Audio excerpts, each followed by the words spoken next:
people who have skied in the past probably know what a plow stop is. It's where your feet move from being generally parallel, maybe staggered just a touch, to traveling out with the toes and coming back around almost like a pizza slice.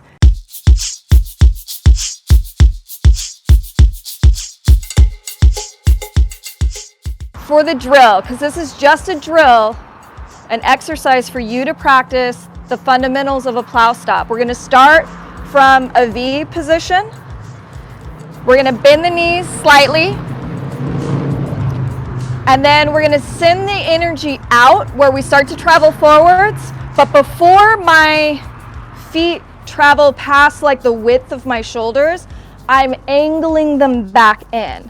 Okay, so I'm got a little bend, a little plie, toes are out, and now we're using those inner thigh muscles, pulling them back in, right? That's the bubble that we were working on with Estro the other day. So from here, when we get to the top of the bubble, not even the top, halfway point, when we get to the halfway point, and I'm walking it back in, when we get to that halfway point, I want you to shift your weight ever so slightly into, for me, I'm gonna brake with my right foot and I'm gonna keep myself sturdy on my left foot. And so I'm kind of putting a little bit more weight into this quad here as I'm coming around, and then in the right leg, I'm sending energy down through my hip, down into my heel. And the technical aspect of this, once I've sent that energy down, which is me pressing down, I'm pushing out through the heel. I imagine that there's a little tab right over here that I want to crunch down and move my heel to touch. It's invisible, we can't see it, and everybody's is different. So we're down low, shifting the weight, and we push through the hip, sending friction down through only the heel. We're isolating that. And that's the root of your plow stop.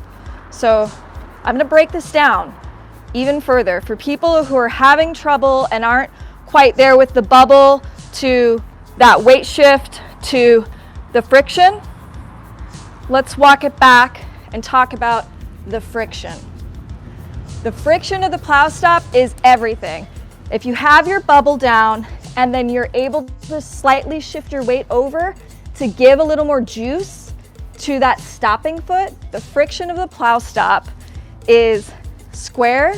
We're setting it down almost like its very own exercise, okay? The setup is shoulders, knees, and toes. My feet are not past my shoulders. I'm gonna lower myself down, shift my weight over, and scoop, pushing through the heel. So all I want to do with this is practice pushing friction through my heel. So I'm down and I want to practice on the other side. Down, push, down, push. So I'm down, I push, down, I push. One movement leads into the other. The friction is through the heel only. Through the heels, traveling to that outside edge. And if you're really working it and you're sending that energy down, that energy is going to make that little sound. And it's more important to work on the fundamentals of that friction, which is basically a squat, where we get down and we push it through the heel. Through the heel means transferring the weight from the hip down through that knee. That's why we're changing levels, and we push it and send it through the hip. So that's the real juice behind a plow stop, is this momentum, this friction. So what I would recommend is take it as a dynamic exercise where you're building the strength up for a plow stop. Do that.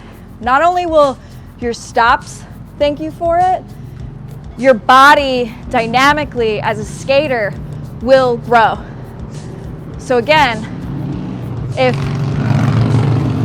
if you're still working on the bubble, work on the bubble and separate the skills of a plow stop into chunks. So practice the bubble separately, practice the squat with that weight shift and that friction through the heel separately, okay? Do those things, intervals that work for you, and then I challenge you to take the challenge to do those two dynamics separately for 3 minutes. You can spread it out however you like through the week, but give yourself that personal challenge, okay? Somewhere in that, when you break things down into their fundamental structures, it will start to come back together. You can revisit this video. You can see how it comes together for you, but I highly suggest that something like a plow stop, which is really a combination of 3 movements, get broken down and exercised in their separate pieces, just to build success for you as a skater, because you're growing and your skill set is developing. So why not develop the strength? Woo! All right, let's take a deep breath. If you have any questions about the plow stop, please leave it in the comments. If you've enjoyed this video and you want more videos like this, subscribe. Subscribe to this channel. You can hit the little bell over there on the side. It'll give you little notifications that live events are happening, and then get in the chat, get active, ask questions, leave comments below, because we will answer all of them, okay? I'm Abominatrix. You can find me on Instagram, on YouTube, or right here at Moxi Skate Live. Thank you so much. Have a beautiful day. Bye.